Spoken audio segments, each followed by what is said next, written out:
for being on the show. So the cops are giving a lot of details of how this alleged theft went down, but on the day of the crime itself, no one actually realized what was going on. So how do you think police cracked this down? Well, it really wasn't that hard. The banks are the ones who reported it to the police. Banks had millions of customers who went and said, hey, what happened to all my money in my bank account? It's all gone. And then the banks realized that with all these people calling saying, where's my money, that it was in heist. The thing is, we should not be shocked. Yes, this might be the biggest one in history so far, but there's going to be biggers later on. Now, how big a problem is this becoming, hacking thefts from banks and credit card companies by organized crime? How big a problem is this today?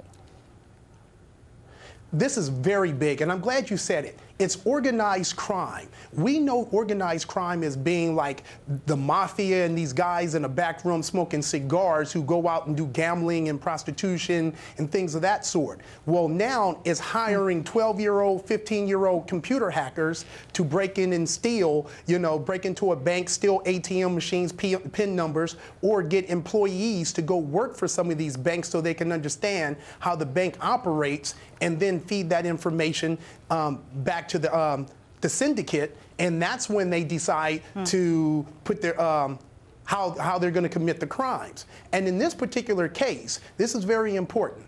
They used hackers to hack in and steal the information. Once the information was stolen, they used a device like this, which is just a skimmer, a credit card skimmer, that fits in your pocket, runs off batteries, and they're able to swipe the credit card and copy everyone's PIN number on it, then go to a bank.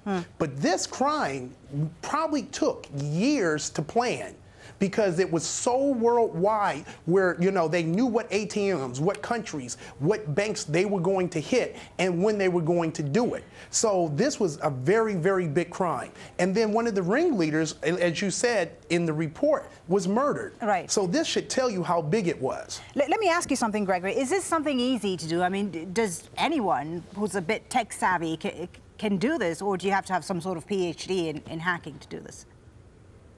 You don't have to have any PhD in hacking. You know the sad part about it? These guys are so talented that they were able to hack in and steal over $45 million. It tells you about the people that are protecting the bank's computer system. What happened to those guys? Shouldn't they have seen it the first time that these guys hit all the banks before they did it again? These guys are so talented. These are the types of people that I wish we could hire to protect us from these hackers. If you want to catch a hacker, it takes a hacker. And what we have is, and most people here in the United States, we have a whole bunch of glorified IT people who are trying to protect our computers. And what we really need is like a Navy SEAL computer or a cybercrime SEAL 6 team to protect our networks. And the people who are doing this, the talent, they're not people with PhDs. They're not with master degrees or even bachelors. Some of these people don't even have a high school diploma. They're just very talented people. They may not be able to play basketball or soccer, but they know how to use a computer. And we're going to see more and more of this every day. All right. Thank you so much for talking to us, Gregory, and giving us your insight there. Gregory Evans, a cybercrime expert, joining us there live from Atlanta.